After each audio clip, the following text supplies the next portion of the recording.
Hello and welcome to this video guide for the Pathfinder Second Edition adventure path, Hellbreakers.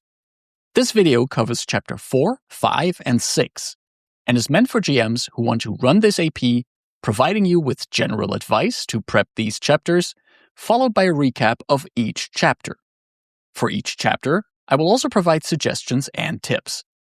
We will then finish with a brief look at what lies ahead in this adventure path, so that you know what you could already foreshadow or need to be aware of as you tell a story of rebellion, freedom, and the fight against a tyrannical empire.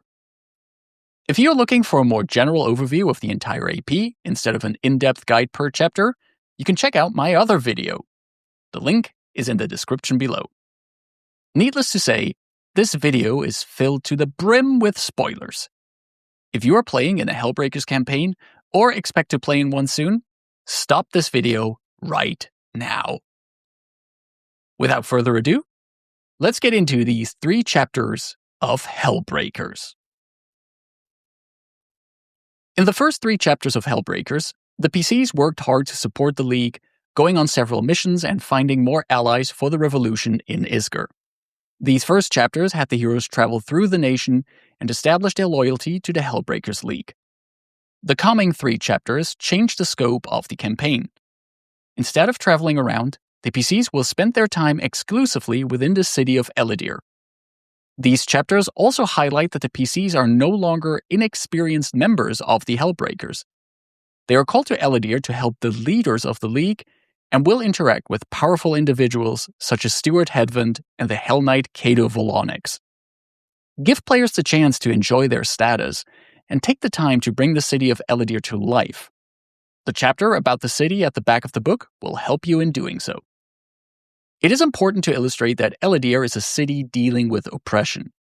Hedvund has been cracking down on protests and other signs of anti-Chelaxian sentiments, and the city is filled with military forces to show the might of Cheliax. The uprising and suppression points are a nice abstraction of the general vibe in Ellidir, and should help you as the GM gauge if the city is leaning more towards total oppression by Hedvund and his minions, or is on the brink of revolution. While the heroes were working in the south of Isger, Alcio and Phoebe Demetrius have been organizing resistance against Cheliax within Ellidir, the capital of Isger. The couple has supported protests against Cheliax in the city, but Stuart Hedvund VI has successfully oppressed most of these and painted the Hellbreakers as terrorists and enemies of the state. Hedvund has also put a bounty on the heads of Alcio and Phoebe, a complication which comes at a most inopportune time. The couple were supposed to meet with the Druman trader Quaster Thistlewade, whose disdain for Cheliax is enough reason for him to consider aiding the League.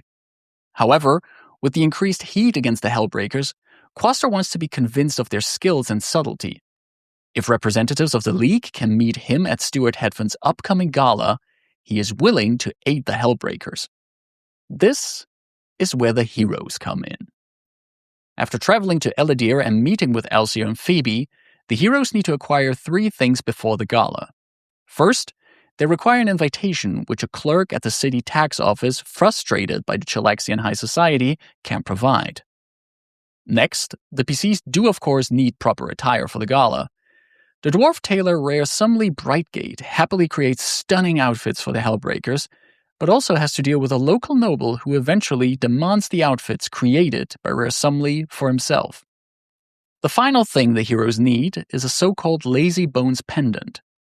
Quaster had it sent to Alcio and Phoebe as a sign of identification they could use when they would meet. The Demetriuses stored it in a room above the Lovesting printing house, a one-elf publisher of rather steamy fiction. When the heroes arrive at the Lovesting, the building is being burnt down by an Oddfellows and his minions, and the pendant is gone. A blue ribbon left in the store indicates it was taken by the Children's Charity, a thieves' guild run by the Iovaran Topmer, also known as Father Kindness. The PCs will have to make it through their trap-riddled hideout and convince the good father to return the pendant to the Hellbreakers. Having acquired an invitation, the Lazybones pendant, and being dressed in outfits worthy of Ellidir's high society, the heroes make it to Hedvund's gala. Here, they will have to curry favor with Quaster, but also have a chance to engage with other powerful individuals, perhaps gathering useful information and making beneficial connections. However, the festivities are suddenly interrupted when intruders pretending to be Hellbreakers attack. Chaos ensues, and the gala is about to take a murderous turn. Chapter 4 introduces the PCs to the leaders of the Hellbreakers and the oppressive state Ellidyr is in. Getting into the city is already a challenge, and the PCs cannot use their fame as members of the Hellbreakers League here. Walking the streets of the city should feel dangerous for the PCs. They have gathered some renown in other parts of Isger, and are now in a place where even a hint of allegiance to the Hellbreakers is considered a crime. Show the PCs that Hedvund cracks down on any form of protests, and that it is the freedom of these innocent people the Hellbreakers League is fighting for. You might also want to already have the PCs hear about the prison known as the Gyve, as it will play a prominent role in Chapter 6. Uprising and suppression points abstract the current state of Ellidyr. Keep in mind that the bonuses acquired from uprising points only apply in areas and situations where the support of the people would help the PCs. This means that, while the PCs are at Hedvund's Gala, any benefits from uprising points will most likely not apply.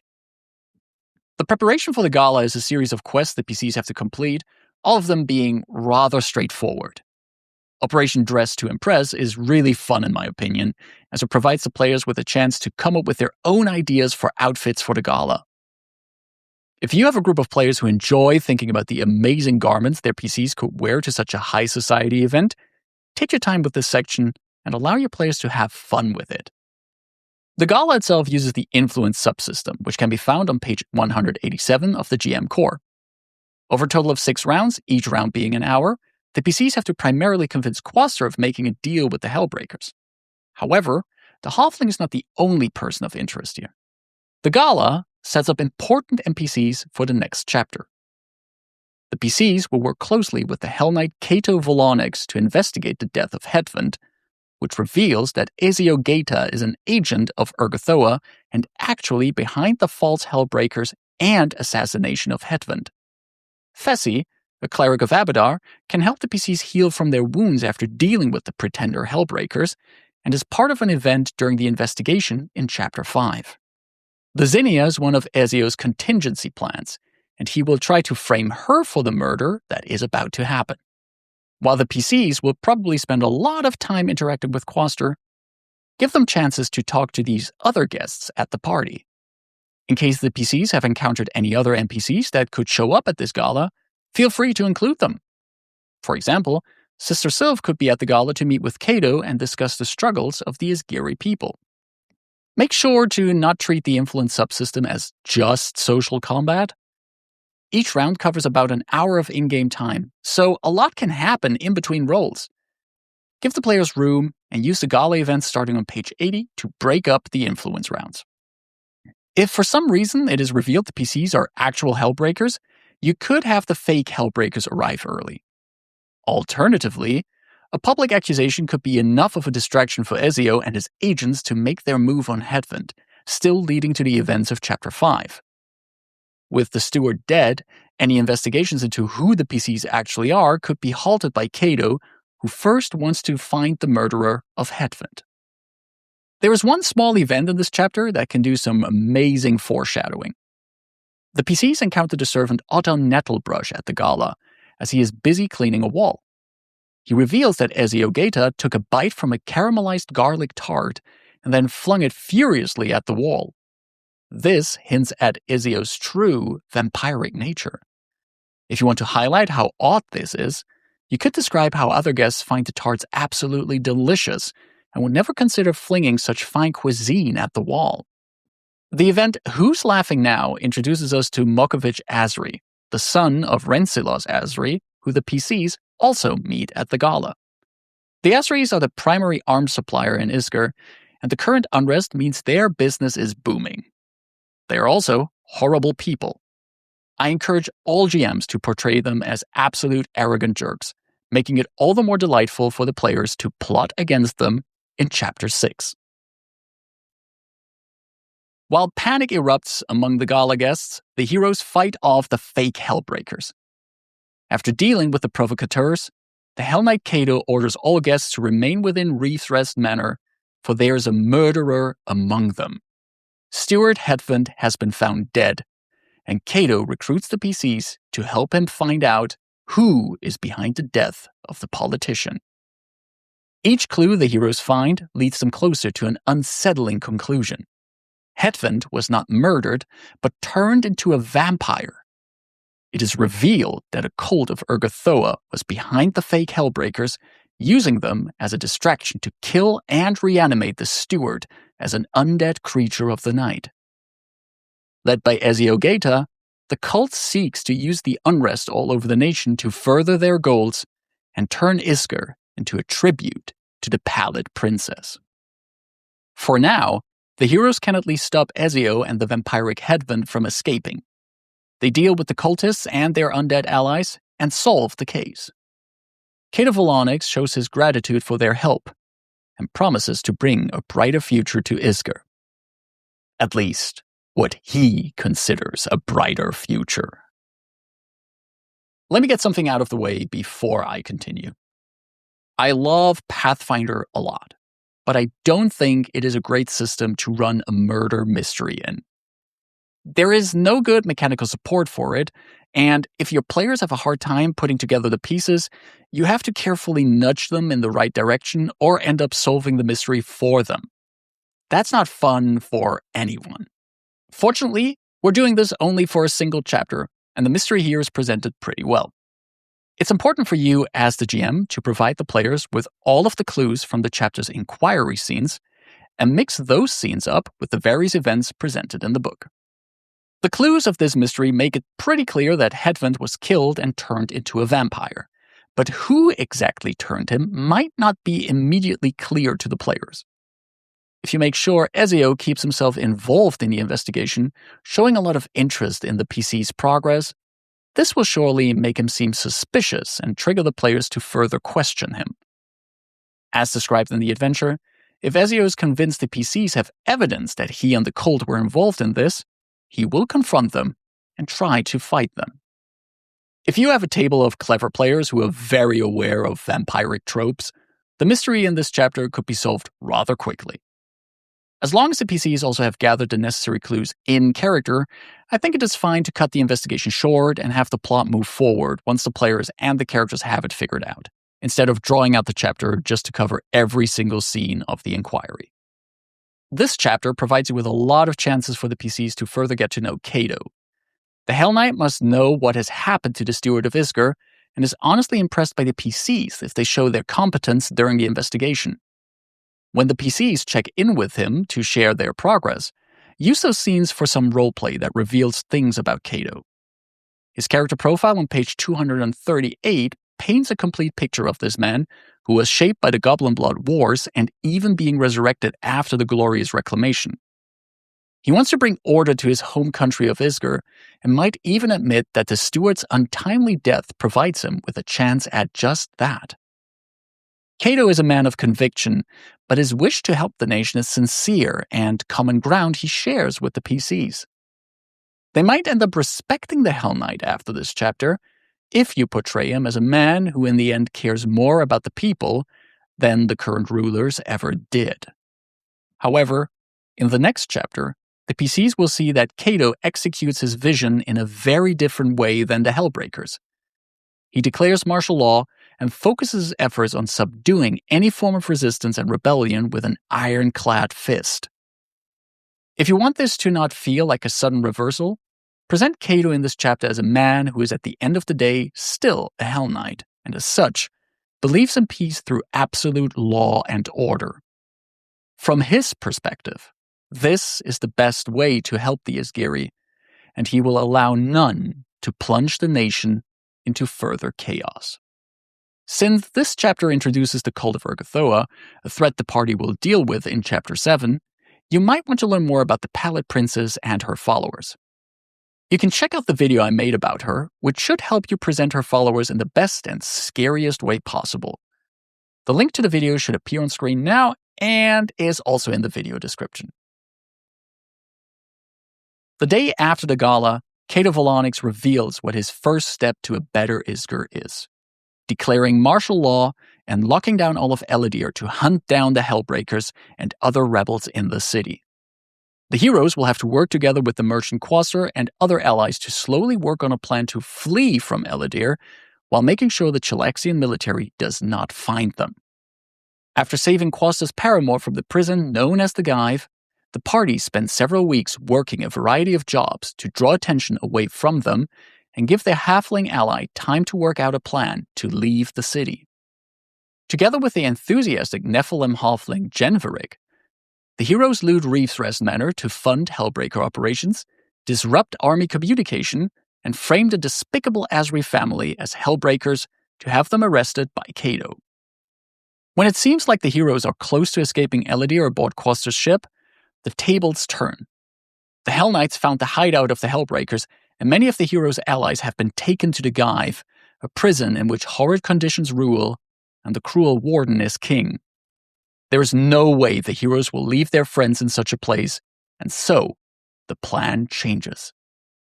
The heroes steal explosives from an underground arms workshop run by the Asris, infiltrate the Gyve to save the other Hellbreakers, and then blast their way out of the prison and Elidir. In a winter storm that has gathered over the city, the heroes eventually outrun Isgeri and Chelaxian soldiers and reunite with Elcio and Phoebe in Serengelo. There is still much to be done now, but the Hellbreakers are eager to stand against Cato and any other threat awaiting Isger. This chapter is broken into 3 parts. Part 1 is about freeing Quasar's paramour from the Gyve. Part 2 covers a number of heists the PCs perform over 2 to 3 weeks.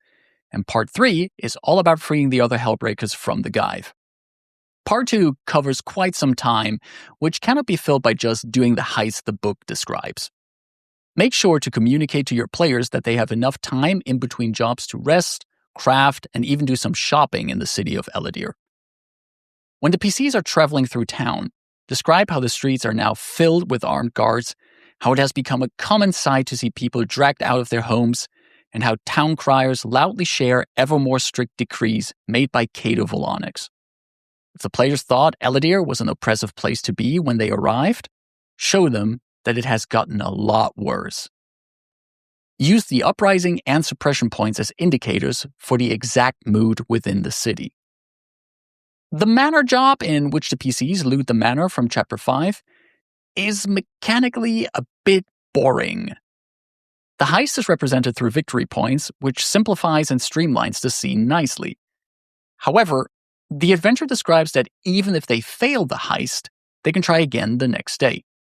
While failure means they gain 1 suppression point, all DCs are lowered by 1 for the next attempt, making it easier to succeed. Narratively, I understand this choice. The PCs are getting more accustomed to the manor's security, so new attempts are easier. Mechanically, however, I feel like there's no real consequence to failure. The PCs can just try again the next day, unless suppression points are getting too high. If you want to give PCs multiple attempts but make it so there is a limit, describe how after the 3rd attempt, Cato becomes tired of hearing reports about break-ins in Reefsrest and increases the security detail present there. The increased number of guards makes another heist too dangerous, and thus the PCs cannot try again. It's totally okay to have PCs and players fail at things sometimes. Freeing the Hellbreakers from the Gyve is essentially a little dungeon crawl. I think this section will hit hard if you already had the PCs hear a lot about the horrors within the prison, if you describe how awful this place truly is while the PCs are there, and if the PCs are racing to free some of their closest friends and allies before they are executed. The book leaves it open which Hellbreakers are exactly in here, so make sure to pick the ones your players have the most interest and relationships with. However, be aware that you are potentially delving into some heavy and serious material here. Torture, abuse of power, and prisons in general are topics your players might feel some degree of discomfort with. Before running the Gyve, check in with your players how they feel about these topics, and don't focus on things that will make your players feel uncomfortable in a not entertaining way. The Hellbreakers don't have much time to recover from the events in Ellidir. Not only is Cato Volonyx moving fast to seize control of Isger, but the party now also knows that the cult of Urgathoa is planning to spread their influence amidst this chaos. If they want Isger to be safe and free, they will have to deal with the cult and face its leader head-on. The final 3 chapters are less interwoven than the previous chapters. Chapter 7 focuses on the PCs dealing with the cult of Urgathoa. Here, they will also fight their first skirmish against the undead forces of that cult. Read up on the lore of Ilkana Eleanor, the leader of the cult, and the skirmish rules to be extra prepared for what lies ahead. Ilkana's history can be found on page 242 of the AP, and the skirmish rules start on page 158 of Battlecry. In Chapter 8, the Hellbreakers' growing fame leads to a crisis as their hideouts are exposed and Cato and his Hell Knights arrest many of them.